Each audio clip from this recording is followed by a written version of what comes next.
গরমের তীব্রতা বাড়ায় শনিবার থেকে সারা দেশে চলছে 3 দিনের হিট অ্যালার্ট সতর্কতা। সোমবার সেটি আরও 72 ঘন্টার জন্য বাড়ানো হয়েছে।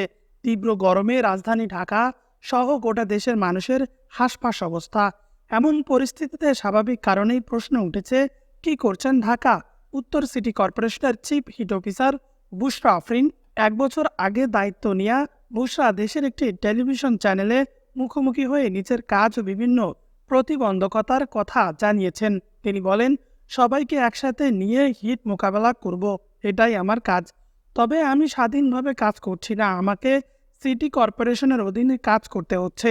উত্তর ও দক্ষিণ সিটিতে প্রায় 30 মিলিয়নের বেশি মানুষ বসবাস। শহর খুব দ্রুত বড় হচ্ছে, পরিস্থিতি খুব দ্রুত পরিবর্তন হচ্ছে।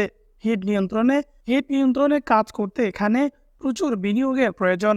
অনুন্নত এলাকায় গরমের প্রকোপ বেশি জানিয়ে তিনি বলেন, গত বছর আমরা শহরের অনুন্নত অন্তত 15টি এলাকায় সবুজায়ন প্রোগ্রাম করেছি, যেখানে 5,000-এরও বেশি বৃক্ষরোপণ করা হয়েছে।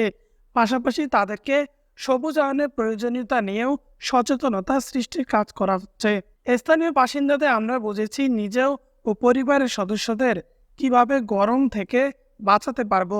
গত বছর হিট মৌসুমে নিয়োগ হওয়ায় তখন বেশি কাজ করতে পারেনি জানিয়ে বুশরা বলেন, কাজ শুরু করলে রাতারাতি পরিবর্তন হবে না, আস্তে আস্তে এই পরিবর্তনের ফল পাওয়া যাবে। তবে পরিকল্পনা তিনি নিজে বাস্তবায়ন করতে না পারায় সময় বেশি লাগছে বলে দাবি করেন তিনি। পাশাপাশি সিটি কর্পোরেশনের বরাদ্দ পেলেও টেন্ডারের মাধ্যমে কাজ করতে বেশি সময় লেগে যায়। এছাড়াও আমলাতন্ত্র কাজের ক্ষেত্রে বড় বাধা বলে জানান বুশরা। চিফ হিট অফিসার বুশরা আফরিন তীব্র গরম থেকে বাঁচতে জীবনযাত্রার পরিবর্তনের পরামর্শ দিয়েছেন। তিনি বলেন, আমি চাইলেও এক রাতের সব পরিবর্তন করে দিতে পারবো না। গরমে বেশি বেশি পানি পান ও শরীরের প্রতি নজর রাখতে হবে। যেহেতু এমন গরম আগে বাংলাদেশ ইতিহাসে হয়নি, তাই এই পরিস্থিতি মানিয়ে নিতে আগের অভ্যাস বাদ দিতে হবে। মানুষকে সচেতন করতে একটি সহজ ভাষায় ছবি সম্বলিত বুকলেট প্রকাশ কাজ চলছে বলে জানান এই চিফ হিট অফিসার। তিনি বলেন, বিদ্যমান পরিস্থিতি দ্রুত পরিবর্তন হবে এমন প্রত্যাশা করা উচিত হবে না।